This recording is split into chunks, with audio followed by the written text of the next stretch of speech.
Change by Miria Carson.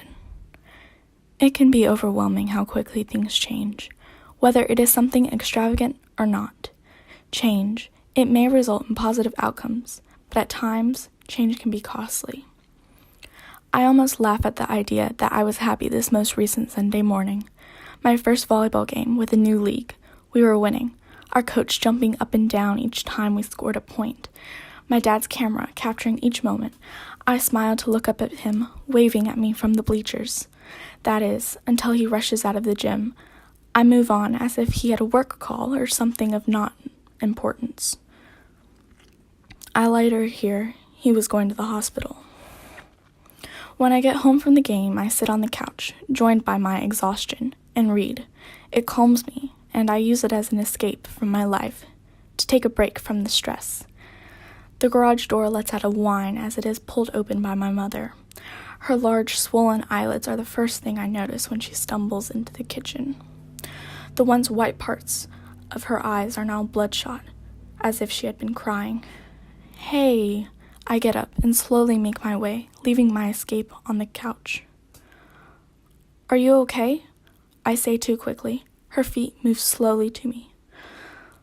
"Let's go lie down," she states, almost with an apologetic look in her glassy eyes. When she tells me what happened, I want to laugh, as if it were a joke. I want to ask her why she would think that is something to say. A little voice at the back of my head tells me that this is no joke, and all the air leaves the room. My grandma, the one who takes me out for coffee and talks to me, whether it is laughing at previous memories or having a deep conversation with me in need of advice. My grandma, the one who laughs at herself for her slow moments and asks me and my sister for clothing advice so she can feel young again. My grandma has died. Her tired lungs gave out and led to cardiac arrest. She has passed on to live with my great-grandma, my great-uncle, and all of her old pets.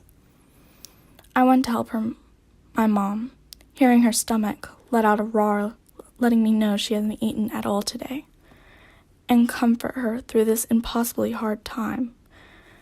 But my eyes disobey me and my wishes and run salty tears down my face and onto my mom's shirt.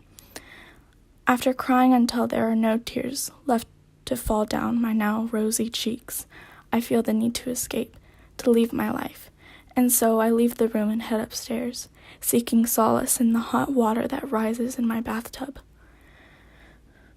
Until this small room becomes humid, I sit there and read for at least 3 hours, not wanting to face the new reality that change has brought.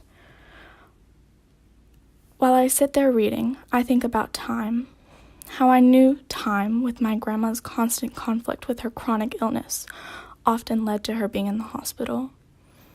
Although I never imagined this time, with such a large conflict, would take her away from my life. I have found that life takes many jumps and turns, some coming sooner than you would expect. Her being gone gives me the realization of all of the most recent relationships, losses I have fought through, some being friends, others being parts of the family. These last few months have been some of the best, yet some of the hardest. I have grown to learn that life is constantly throwing obstacles at you. Time changes people. Each person slightly different the next day, never the same. Conflicts are a result of time as well, and where there is conflict, there is change.